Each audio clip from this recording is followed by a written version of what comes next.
नमस्कार, स्वागत है आपका अपना उत्तराखंड में। मैं हूं आपके साथ माविया खान। बुलेटिन की शुरुआत करेंगे इस वक्त की अहम खबर के साथ। मुख्यमंत्री त्रिवेंद्र सिंह रावत ने सांसद मेनका गांधी के पत्र का संज्ञान लिया है। इस वक्त की अहम खबर आपको बता रहे हैं, कुछ दिन पहले मेनका गांधी ने मुख्यमंत्री को पत्र लिखा था और अब उन्होंने इसको लेकर संज्ञान लिया है। मुख्यमंत्री ने मामले में दिए हैं उच्च स्तरीय जांच के आदेश। भ्रष्टाचार को लेकर ये पत्र लिखा गया था। मुख्यमंत्री के निर्देश पर जांच समिति का गठन हुआ है। सीएम के निर्देश पर मुख्य सचिव ओम प्रकाश ने जांच समिति का गठन किया है। कृषि उत्पादन आयुक्त मनीषा पवार की अध्यक्षता में समिति का गठन होगा। जांच समिति में अपर वित्त सचिव भूपेश तिवारी सदस्य होंगे। जांच समिति को 15 दिन में रिपोर्ट देने के निर्देश दिए गए हैं।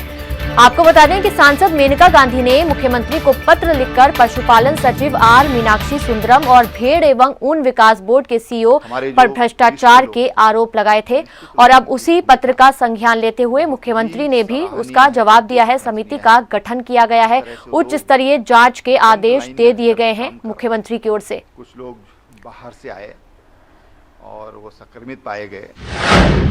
और इस खबर पर ज्यादा जानकारी के लिए हमारे सहयोगी चंद्रमोहन हमारे साथ जुड़ गए हैं। चंद्रमोहन, क्या जानकारी मिल रही है?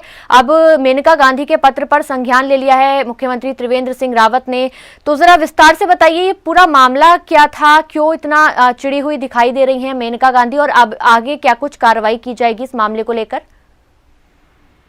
जी बिल्कुल, देखिए, पूर्व केंद्रीय मंत्री और सांसद मेनका गांधी ने सीएम त्रिवेंद्र सिंह रावत को एक पत्र लिखा था जिसमें उन्होंने पशुपालन सचिव आर मीनाक्षी सुंदरम और भेड़ एवं ऊन विकास बोर्ड के जो सीईओ हैं उन पर भ्रष्टाचार के आरोप लगाए थे। अपने पत्र में उन्होंने कहा था कि बोर्ड के द्वारा 13 लाख से अधिक की लग्जरी गाड़ी खरीदी गई, नोएडा में फ्लैट खरीदा गया, जो बोर्ड में कंसल्टेंट नियुक्त किया गया उसकी सैलरी मुख्य सचिव से भी अधिक है, जानवरों के लिए जो पंजाब से चारा खरीदा गया वो दो गुना दामों पर खरीदा गया। तो इसी तरह कुल 5 बिंदु उन्होंने अपने पत्र में लिखे जिसमें उन्होंने बोर्ड की अनियमितताओं का खुलासा किया। अब देखने वाली बात होगी कि जांच समिति का गठन हो गया है कि कितनी अनियमितताएं सामने आती हैं या जो पशुपालन सचिव कह रहे हैं कि वो निर्दोष है तो वो बात सामने आती है। तो ये जांच के बाद जो है बात सामने आएगी। फिलहाल जो पत्र लिखा था मेनका गांधी ने उसका संज्ञान लेते हुए मुख्यमंत्री ने कल एक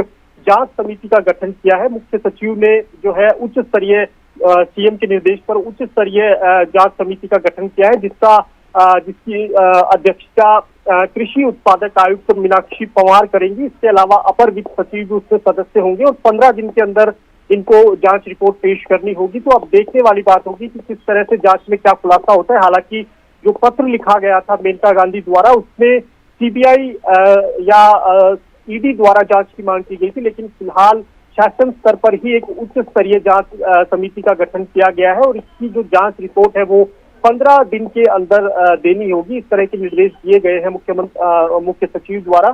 तो उसके बाद ही पता चल पाएगा कि बोर्ड में अनियमितताएं हुई हैं या मेनका गांधी को कोई गलतफहमी हुई है।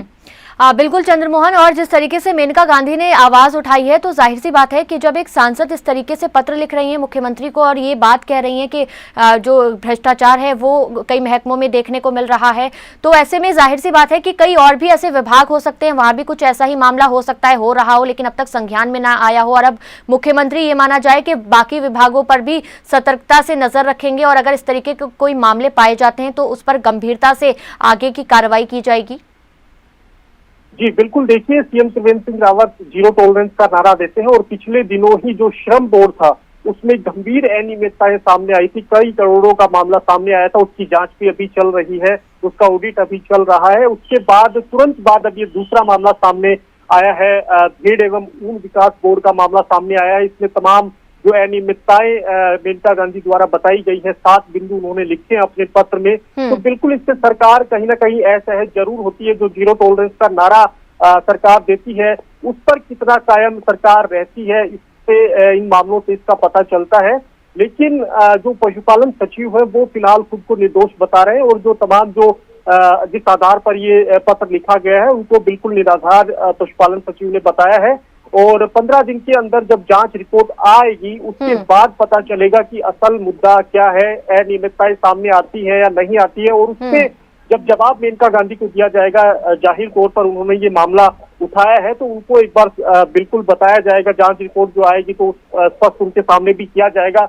वो उससे संतुष्ट होती है नहीं होती है वो बात की बात है। उन्होंने अपने पत्र में सीबीआई या ईडी से जांच कराने की मांग की थी। अभी फिलहाल शासन स्तर पर उच्च स्तरीय जांच समिति का गठन किया गया है। तो ये तमाम चीजें हैं, 15 दिन बाद ही ये क्लियर हो पाएगा। और निश्चित रूप पर जैसे आपने कहा कि तमाम जो विभाग है उनमें इस तरह के मामले सामने आते हैं। मैंने आपको बताया श्रम बोर्ड का पिछले दिनों मामला सामने आया था, विपक्ष ने भी उसको लपक कर लिया था। और अब ये जो दूसरा मामला है इस पर भी विपक्ष लगातार सरकार पर हमलावर है और इससे कहीं ना कहीं सरकार की किरकिरी जरूर होती है। बिल्कुल चंद्रमोहन, और सरकार की किरकिरी भी होती है। और जैसा कि आप कह रहे हैं कि विपक्ष को भी एक मुद्दा मिल जाता है। अब देखना होगा कि 15 दिन में क्या कुछ खुलासा होगा इस मामले को लेकर, किस तरीके से जो कार्रवाई है वो आगे बढ़ेगी। बहुत बहुत शुक्रिया चंद्रमोहन, ये तमाम अहम जानकारी हमें देने के लिए।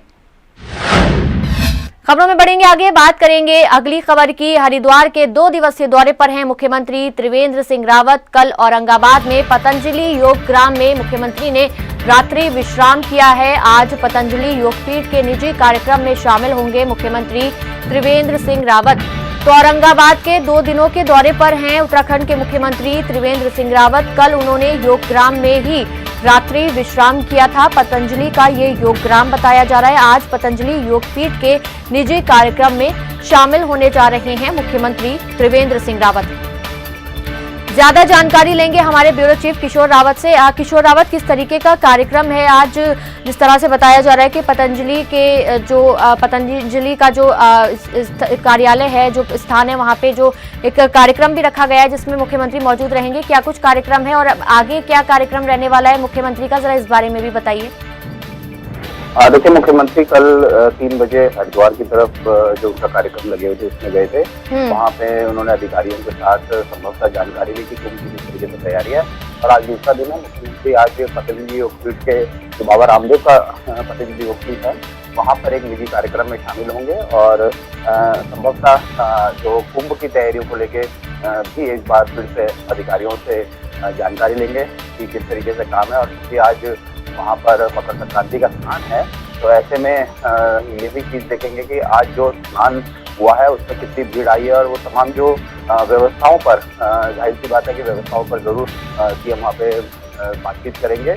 लेकिन फिलहाल जो मुख्यमंत्री का जो तय कार्यक्रम है वो पतंजलि योग के एक निजी कार्यक्रम में शामिल होने का है। जी, तो अब हाईकोर्ट ने भी पूछ लिया कि कुंभ को लेकर आपने क्या कुछ एसओपी बनाई है, तो माना जाए कि उसको लेकर भी खास जो बातचीत है वो की जा सकती है, कुछ खास फैसला लिया जा सकता है। देखिए, हाईकोर्ट ने जो जवाब मांगा था वो मंगलवार को मांगा था और उसमें जो अधिकारियों उन्होंने जवाब दिया है। और मुख्यमंत्री फिलहाल जो निजी कार्यक्रम है उसमें शामिल है। और कुंभ की व्यवस्थाओं को लेकर जाहिर सी बात है जब हरिद्वार पहुंचे और हरिद्वार में ही कुंभ हो रहा है तो ऐसे में वहाँ की व्यवस्थाओं के बारे में जानकारी ले रहे हैं। जी बिल्कुल किशोर रावत, बहुत बहुत शुक्रिया ये अहम जानकारी हमें देने के लिए। तो मुख्यमंत्री त्रिवेंद्र सिंह रावत औरंगाबाद के 2 दिनों के दौरे पर हैं। देहरादून से आपको अहम खबर बता दें, जहां 15 जनवरी को त्रिवेंद्र मंत्रिमंडल की बैठक होनी है। शाम 6 बजे सचिवालय में ये बैठक आयोजित की गई है। मुख्यमंत्री त्रिवेंद्र सिंह रावत की अध्यक्षता में बैठक होगी। कई अहम प्रस्तावों पर कैबिनेट की मुहर लग सकती है। तो यह अहम खबर आपको बता रहे हैं उत्तराखंड से, जहां त्रिवेंद्र कैबिनेट की अहम बैठक होने जा रही है। बताया जा रहा है कि 15 जनवरी को ये बैठक होगी त्रिवेंद्र मंत्रिमंडल की, जिसमें मुख्यमंत्री त्रिवेंद्र सिंह रावत खुद मौजूद रहेंगे। और इस बैठक में कई ऐसे प्रस्ताव हैं जिन पर मुहर लग सकती है। तो शाम 6 बजे सचिवालय में कैबिनेट की बैठक होनी है 15 जनवरी को। उसी के मद्देनजर तमाम अहम लोग इस बैठक में मौजूद रहेंगे और कई प्रस्तावों पर भी बातचीत की जाएगी और कई प्रस्तावों पर मुहर लग सकती है। अगली अहम खबर आपको बता दें, मकर संक्रांति पर गंगा घाट पहुंचे हैं श्रद्धालु। हजारों की तादाद में श्रद्धालुओं ने आस्था की डुबकी लगाई है। ऋषिकेश त्रिवेणी घाट गंगा पर जुटी है श्रद्धालुओं की भीड़ और श्रद्धालुओं ने जमकर यहां दान भी किया है। हरिद्वार में भी श्रद्धालुओं का गंगा स्नान जारी है। हर की पैड़ी समेत अन्य गंगा घाटों पर भी श्रद्धालु लगातार जुटे हुए हैं। हर जगह भीड़ नियंत्रण और सुरक्षा व्यवस्था के लिए लगभग 1,500 की तादाद में अधिकारी और पुलिस कर्मियों को तैनात किया गया है। तो गंगा स्नान के मौके पर लगातार श्रद्धालुओं की भीड़ देखने को मिल रही है और जमकर श्रद्धालु यहां गरीबों को दान भी कर रहे हैं और आस्था की डुबकी लगातार लगाई जा रही है। 2 तस्वीरें हम आपको दिखा रहे हैं। हरिद्वार में भी जमकर आस्था की डुबकी लगाई जा रही है। तो वहीं ऋषिकेश में भी दान करते हुए दिखाई दे रहे हैं श्रद्धालु। गरीबों को भोजन भी करवाने की व्यवस्था की गई है और लगातार जो लोग हैं उनकी भीड़ जुटी हुई है। ऋषिकेश त्रिवेणी घाट गंगा पर श्रद्धालु लगातार नजर आ रहे हैं।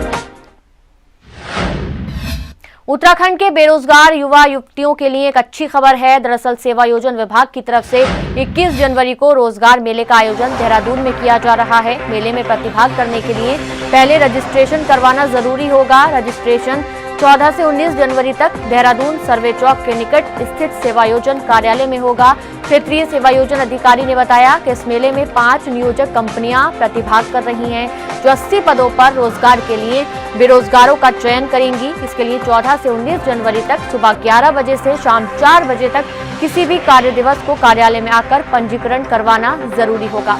पंजीकरण के बाद 21 जनवरी को युवाओं का साक्षात्कार होगा। वहीं पंजीकरण के लिए मूल शैक्षिक प्रमाण पत्रों की छाया प्रति, सेवायोजन का पंजीयन कार्ड, पासपोर्ट फोटो, पहचान पत्र साथ में लाना जरूरी होगा।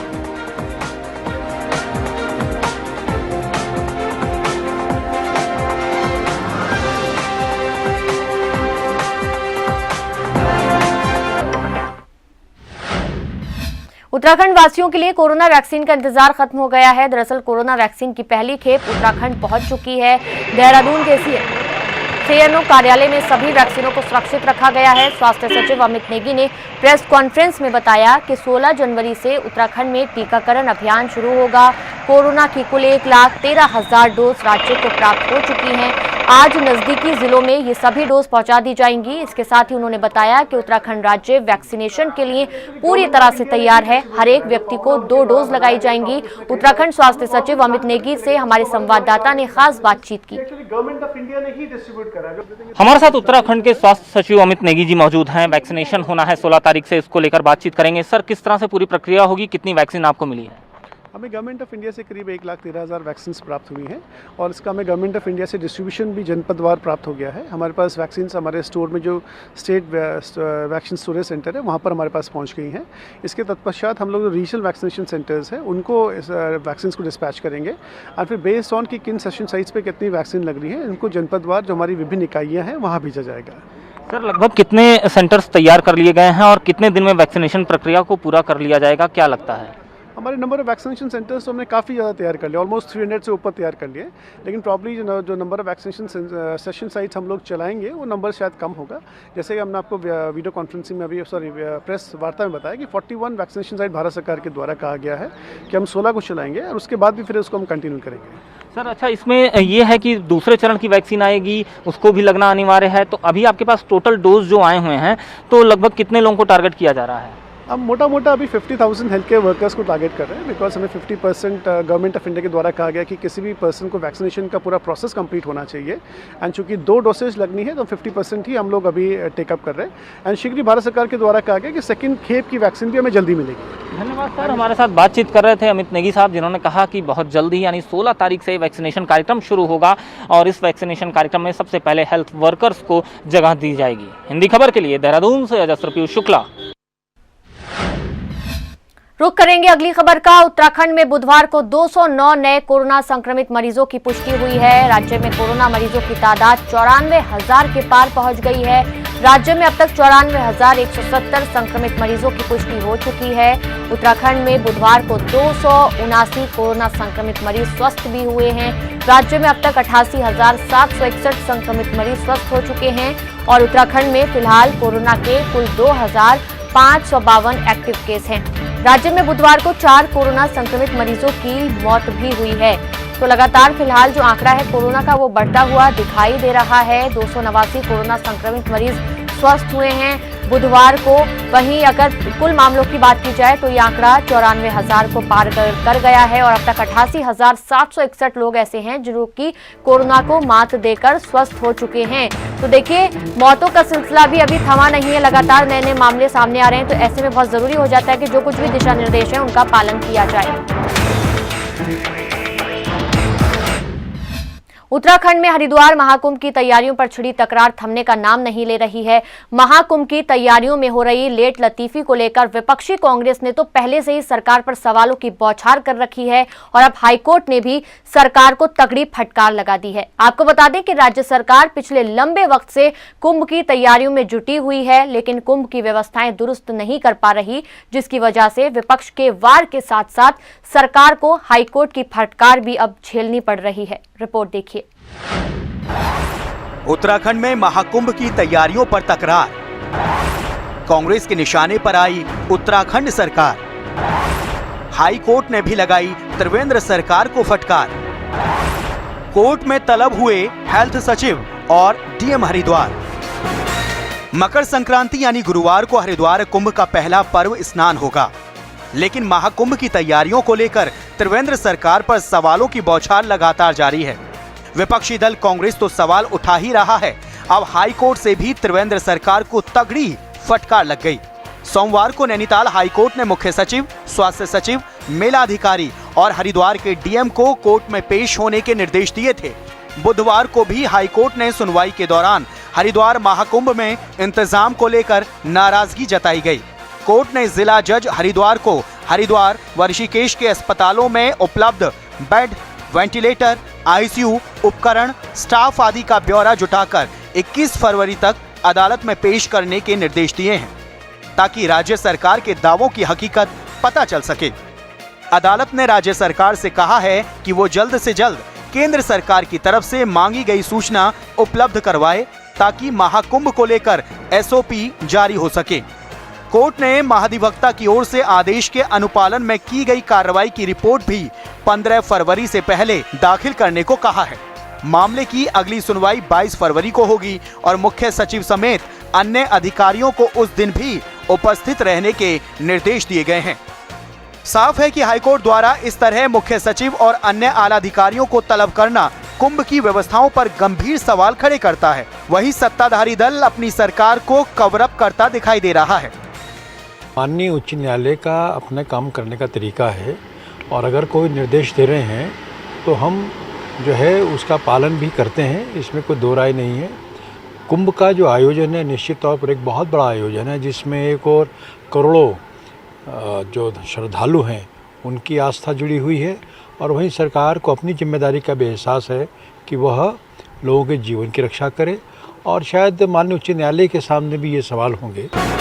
हाई कोर्ट से सरकार को लगी फटकार के बाद विपक्ष ने हमलों को और भी ज्यादा तेज कर दिया है।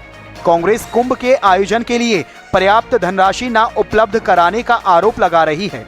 वहीं कुंभ के आयोजन को लेकर सरकार की तैयारियों से बुद्धिजीवी वर्ग भी संतुष्ट नजर नहीं आ रहा है। कुंभ का जो है आयोजन होने जा रहा है और डबल इंजन की सरकार है। जितने धन की आवश्यकता थी वो धन नहीं मिल पाया। उत्तर प्रदेश में कुंभ होता है तो भरपूर मात्रा में जो है केंद्र की सरकार जो है पैसा उपलब्ध कराने का काम करती है। कोई काम जो है कुंभ में नहीं हो पाया है। स्थिति बहुत ही दयनीय है। कोविड-19 की वजह से वैसे भी परेशानी तो हो ही गई थी, कितना बड़ा वो है, लेकिन लगता नहीं कि सरकारें चाहे इतनी गंभीर हैं महाकुंभ के बारे में। महाकुंभ को लगता है सरकारें गंभीरता से नहीं ले रही हैं, क्योंकि उसमें करोड़ों लोगों ने आना है। पिछली बार कहा गया था कि 9 करोड़ लोग आएंगे और पहला जो स्नान होता है वो मकर संक्रांति शुरू होता है और अभी हरिद्वार में कुछ नहीं है। सरकार पिछले लंबे समय से कुंभ की तैयारियों में लगी हुई है, लेकिन अभी तक ना तो तैयारियां पूरी हो पाई हैं और ना ही देहरादून हरिद्वार हाईवे का काम पूरा हो पाया है। गौरतलब है कि इस बार कुंभ के आयोजन के लिए सरकार को केवल कुंभ की व्यवस्था ही नहीं करनी है, बल्कि कोविड-19 प्रोटोकॉल का भी पालन करवाना है। ऐसे में सरकार की चुनौतियां दोगुनी हो गई हैं। अब देखना यह है कि त्रिवेंद्र सरकार इन चुनौतियों से किस तरह निपटती है। देहरादून से किशोर रावत और चंद्रमोहन के साथ अंकित काला, हिंदी खबर। 16 जनवरी को भाजपा की कोर कमेटी की बैठक होने जा रही है। भाजपा की ये कोर कमेटी की बैठक बीजापुर सेफ हाउस में होगी। कोर कमेटी की बैठक में मुख्यमंत्री त्रिवेंद्र सिंह रावत, प्रदेश अध्यक्ष बंशीधर भगत, कैबिनेट मंत्री मदन कौशिक, राज्य मंत्री धन सिंह रावत और सभी सांसद मौजूद रहेंगे। बैठक में संगठन के कामकाज की समीक्षा की जाएगी। बीते दिनों संगठन ने जो फैसले लिए थे उन सभी फैसलों के परिणामों पर मंथन किया जाएगा। बैठक में मंत्रियों और विधायकों के दौरों की समीक्षा भी होगी। कोर कमेटी की बैठक में आगामी रणनीति को लेकर चर्चा भी की जाएगी।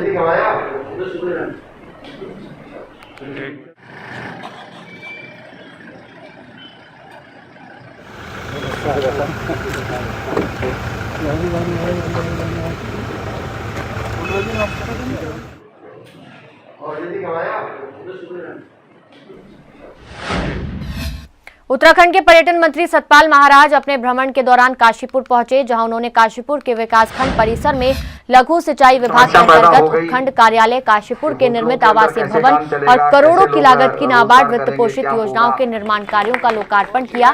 आपको बता दें कि उत्तराखंड सरकार के पर्यटन मंत्री सतपाल महाराज ब्लॉक परिसर में आयोजित कार्यक्रम में पहुंचे थे, जहां पर्यटन मंत्री सतपाल महाराज ने काशीपुर के 24,83,000 रुपए की लागत से निर्मित आवासीय भवन और 10 करोड़ 60 लाख की लागत की नाबार्ड वित्त पोषित निर्माण योजनाओं के निर्माण कार्यों का लोकार्पण किया। इस दौरान उन्होंने मीडिया से बात करते हुए कहा कि पर्यटन विभाग ने सभी जनपदों में पौराणिक महत्व के भगवान विष्णु, भगवान शिव, नाग देवता, नवग्रह और गोलजू मंदिर का विवरण एकत्र कर सर्किट बनाने की एक पहल शुरू की है, जिससे कि उत्तराखंड आने वाले पर्यटकों को इन धार्मिक स्थलों के पौराणिक महत्व के बारे में जानकारी उपलब्ध होने के साथ साथ उन्हें वहां जाकर दर्शनों का लाभ भी प्राप्त हो सकेगा।